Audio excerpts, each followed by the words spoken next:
আমি আমতলায় ছিলাম এবং আমতলা থেকে আমাদের প্রত্যেকটা ব্লকে যে রিলিফ ক্যাম্প তৈরি হয়েছিল, আমাদের এমএলএ, ব্লক সভাপতি সকলের সাথে কথা বলে, পঞ্চায়েতের সদস্য সবার সাথে কথা বলে, যাতে মানুষের পাশে এই সময় আমরা মনে করি আমাদের দাঁড়ানো কর্তব্য, আমরা দাঁড়িয়েছি।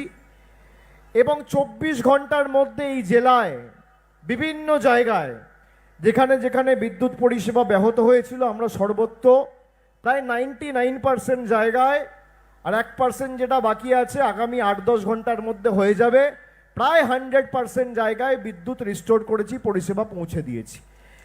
কারোর কারোর ঘর বাড়ি ক্ষতি হয়েছে, গাছ পড়ে, বাড়ি পড়ে কেউ আঘাতপ্রাপ্ত হয়েছে।